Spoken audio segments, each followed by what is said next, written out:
इसके साथ साथ एक बड़ा जो खेल हुआ, दिल्ली में बहुत सारे बार मालिक हैं, चाहे वो 5 स्टार होटल्स हैं, चाहे रेस्टोरेंट होटल्स में बार्स हैं, चाहे बैंक्वेट हॉल्स में बार्स हैं, चाहे जो क्लब्स हैं उनमें जो बार्स हैं। पहले ये लोग कहीं से भी शराब खरीद सकते थे जिनके पास लाइसेंस है। जो लोग बाहर से इंपोर्ट करते हैं उनसे ये लोग खरीद सकते थे। तो शराब माफियाओं ने सरकार को कहा कि ये सभी बार मालिक अब किसी के पास लाइसेंस है इंपोर्ट करने का, उनसे नहीं खरीदेंगे, हमारे ही शराब के ठेके से इनको शराब खरीदनी पड़ेगी। और उन लोगों को उनकी पसंद का ब्रांड भी नहीं मिलता था और मनमानी कीमत उनसे वसूली जाती थी। ये एक और पाप अरविंद केजरीवाल की सरकार ने किया कि दिल्ली में यदि बार मालिक चाहते हमें इस फला ब्रांड की शराब चाहिए और वो अगर उनके पास नहीं है तो वो सस्ती ब्रांड की शराब महंगे पैसे में उनको उपलब्ध करा रहे थे। उनकी पसंद की शराब नहीं उपलब्ध कराई जा रही थी। ये एक और उनको फेवर किया गया। और अंत में मैं ये कहना चाहता हूं, मैं पूछना चाहता हूं, मैंने हाउस के अंदर पूछा, ये रिकॉर्ड पे है, मेरा सप्लीमेंट्री था, मैंने पूछा डिप्टी चीफ मिनिस्टर साहब ये बताइए कि नई शराब नीति से पहले जो दिल्ली में प्राइवेट शराब के ठेकेदार थे उनको कितना कमीशन दिया जाता था। तो उन्होंने जवाब नहीं दिया। उन्होंने कहा आप लीडर ऑफ अपोजिशन है, आपको सब मालूम है। तो मैंने कहा कि उनको पहले 2.5% दिया जाता था, अब जो नई शराब नीति लागू हुई है वह कमीशन बढ़ाकर 12% कर दिया है। और दिल्ली में 20,000 करोड़ रुपए की शराब हर साल बेची जाती है। तो आप अंदाजा लगा सकते हैं कि शराब के ठेकेदारों को कितना मोटा फायदा इन लोगों ने पहुंचाया।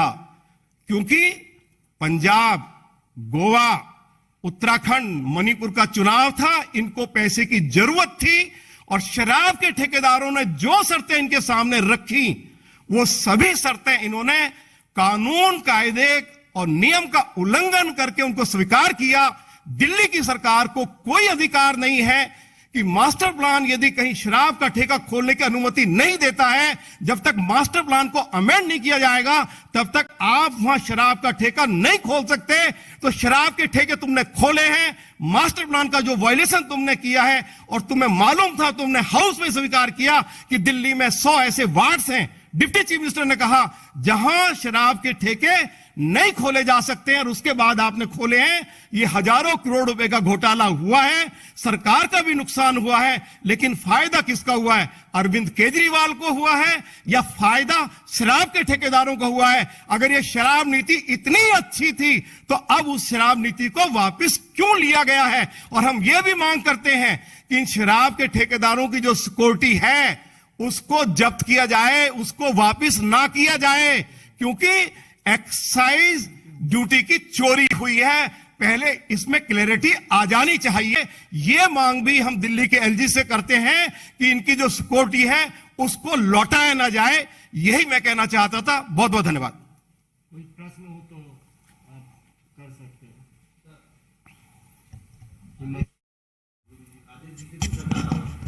अभी तक आप लोग लगातार कई दिनों से देख रहे हैं कि अरविंद केजरीवाल, मनीष सिसोदिया और जैन साहब सभी लोगों के खिलाफ आप लोगों ने कोर्ट ने भी कहा कि इनकी प्रवृत्ति ठीक नहीं, बावजूद इसने अभी तक किसी को नहीं हटाया है। आप लोग कल प्रदर्शन पर भी बैठे थे, केजरीवाल जी को मेमोरेंडम देने गए थे, बावजूद उसके अभी तक कुछ नहीं हुआ है। इस पर क्या कहना चाहिए? अभी भी सरकार जो आम आदमी पार्टी की वो मौत धारण किसी को नहीं। देखिए, इसका सीधा अर्थ है कि अरविंद केजरीवाल उस करप्शन में, उस भ्रष्टाचार में खुद ही शामिल है, तभी वो अपने खास लोगों को हटा नहीं रहे। कोर्ट ने भी कह दिया है कि ये बात सही है कि सत्येंद्र जैन गंभीर आरोपों में जेल के अंदर हैं, भ्रष्टाचार के आरोप हैं, जिनके पास क्रिमिनल केस की प्रोसीडिंग चल रही है।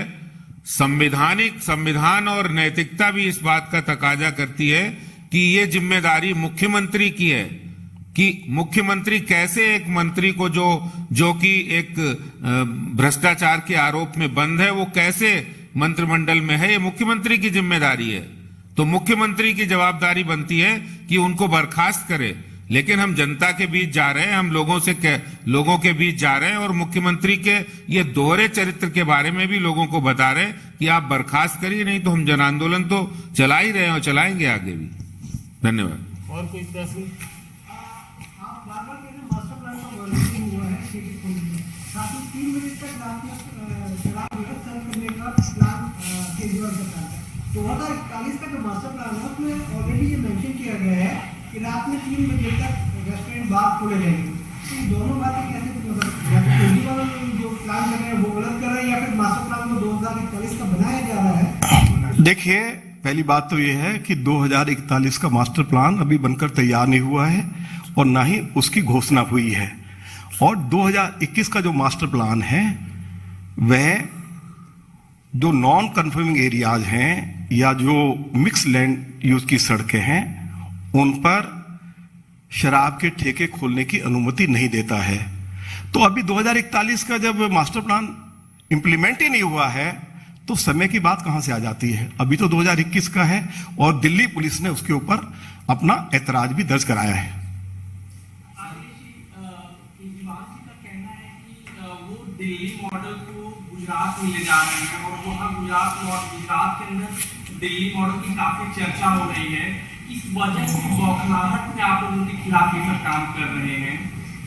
देखिए, दिल्ली का मॉडल यही है ना कि आप शराब माफिया को फायदा ज्यादा से ज्यादा पहुंचाए, यही दिल्ली मॉडल है क्या केजरीवाल का? दिल्ली का मॉडल केजरीवाल का ये कि डीटीसी की बस खरीदी हो तो उसमें हजारों करोड़ रुपए घोटाला करे। मोहल्ला क्लिनिक, उनका जो मोहल्ला क्लिनिक बंद पड़े हैं, वहां काम नहीं कर रहे, डॉक्टर नहीं है, दवाइयां नहीं है, यही मॉडल है क्या केजरीवाल का? यही मॉडल है कि दिल्ली के अंदर साफ पानी की सप्लाई नहीं है, सीवरेज सिस्टम बिल्कुल कोलैप्स कर गया, जबकि आप 2018 में विधानसभा में कहते हैं सीवरेज, हम नया मास्टर प्लान सीवरेज सिस्टम का ला रहे। तो ये सारे जितने जो दिल्ली वास्तव में दिल्ली मॉडल है, दिल्ली में अरविंद केजरीवाल ने सिवाय करप्शन के और सिवाय प्रचार के यही एकमात्र मॉडल है उनका। सर और ये कंप्लेंट आई है कि शराब की क्वालिटी में कॉम्प्रोमाइज किया गया है और तो कोई सुनवाई नहीं होती। तो अभी विधूड़ी जी ने साफ कहा, जब उन्होंने नई शराब पॉलिसी में उनके शराब माफियाओं के सामने घुटने टेक दिए, बोले जैसा तुम कहोगे वैसा हम कर देंगे। शराब माफिया ने कहा अगर क्वालिटी की कोई चेकिंग होगी तो कहीं हमारे ऊपर कोई तलवार न लटक जाए, तो उन्होंने कहा ऐसा करो, आप अपनी लैब बनाओ और जो भी कंप्लेंट करे उसकी आपकी लैब में टेस्टिंग होगी और आप ही रिपोर्ट दे देना अपने फेवर की। तो क्वालिटी तो खराब होगी। दिल्ली के अंदर जितने भी बार मालिक हैं, आप किसी के पास चले जाइए, वो क्वालिटी के बारे में आपको बता देंगे। और हम मांग करना चाहते हैं इस प्रेस कॉन्फ्रेंस के माध्यम से दिल्ली के ऑनरेबल एलजी से कि अभी क्योंकि 1 महीने के लिए समय दे दिया है शराब के ठेकेदारों को, इनके पास जो स्टॉक है जरूर शराब की बोतल वहां से उठाई जाए और उनकी उस शराब की टेस्टिंग कराई जाए। सर, अब तो कैबिनेट नोट से एक तरह से ये स्पष्ट ही हो गया है कि जो पॉलिसी है वो ठीक नहीं थी, सरकार को नुकसान हुआ है, लेकिन शराब कंपनियों को फायदा हुआ है। और जैसे आप लोग आशंका भी जताते रहे हैं कि वो पैसे का इस्तेमाल कहाँ हुआ, और बहुत ये हमेशा से कहा भी जा रहा है शुरू से कि पंजाब के चुनाव में शायद वो पैसे का इस्तेमाल हुआ।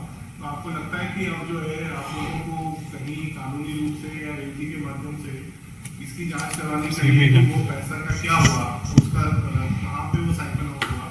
दूसरा सवाल ये कि 1 महीने के लिए बढ़ा तो दी है, लेकिन कल जो कैबिनेट नोट था उसमें भी ये बात कही गई थी कि जो दुकानें खुली थी उसमें से 9 जोन के लोगों ने पहले ही लाइसेंस सरेंडर कर दिया था, ऐसे ही होलसेल डीलर ने भी सरेंडर कर दिया था। तो जो दुकानें चल रही थी उनको अप्रत्याशित लाभ हो। अभी ये खबर आई है कि 124 दुकानें दिल्ली में आज और बंद हो गई है और अब सिर्फ 342 दुकानें रहेंगी। तो जो सारा फायदा है वो उन 342 को ही होगा, बाकी किसी को नहीं होगा। तो क्या आपको लगता है कि इसके ऊपर भी कुछ एक ऐसी कार्रवाई हो कि जिससे ये 342 दुकानें कोई अप्रत्याशित लाभ उठा रही है? क्या ये मतलब जो 1 महीने का पीरियड है इसमें कोई गड़बड़ ना हो, इसके लिए आप क्या करेंगे? देखिए, सीबीआई जांच चल रही है तो वो सभी एंगल से जांच करेगी, लेकिन एक बात स्पष्ट है कि शराब माफिया को तो फायदा पहुंचाई है दिल्ली सरकार ने, लेकिन शराब माफिया को दिल्ली के रेवेन्यू दिल्ली के खजाने में डाका डालकर पहुंचा है। ये बात भी स्पष्ट है कि ऐसा नहीं, उन्होंने दिल्ली के रेवेन्यू में लॉस भी हुआ है और जो प्रत्याशित बढ़ोतरी होनी चाहिए थी, संभावना थी, उसमें भी डकैती डाली है और उसमें शामिल दोनों लोग हैं। दिल्ली सरकार भी है, शराब माफिया भी है। तो जो जांच होगी उसमें सारी चीजें सामने आएंगी। और जहां तक ये 1 महीने की बढ़ोतरी हुई है, मुझे लगता है कि ये भी एक तरह से, पहले वो घोषणा करते हैं कि 31 तारीख के बाद 1 तारीख से पुरानी दुकानें, पुरानी पॉलिसी लागू हो जाएगी, लेकिन वो 1 महीने उनको समय देकर शराब माफिया को, और जो उन्होंने कर्जा ले रखा है आम आदमी पार्टी ने, वो चुकता करने के लिए ऐसा किया है। नहीं तो चाहते तो वो 1 तारीख से ये लागू हो सकता था। सर जैसे आप दिल्ली मॉडल का जवाब दे रहे थे, तो वो ये कहते हैं कि गुजरात का मॉडल का ये जो अभी हुई ट्रेजेडी हुई वहाँ पे, उसका वो कह रहे हैं कि वहाँ पे शराब बंदी है लेकिन जहरीली शराब पी के लोग मर रहे हैं। देखिए, मैं कह रहा हूं, दिल्ली में अगर कोई इस तरह की घटना होती है, दिल्ली में पुरानी शराब पॉलिसी थी और जो पुरानी शराब पॉलिसी के बारे में वो कहते हैं कि हम दिल्ली में ऐसा मॉडल ले आए, तो मैं ये कह रहा हूं कि इस तरह की कोई घटना, उसके खिलाफ कार्रवाई होनी चाहिए, और कार्रवाई की है गुजरात सरकार ने। धन्यवाद। बहुत बहुत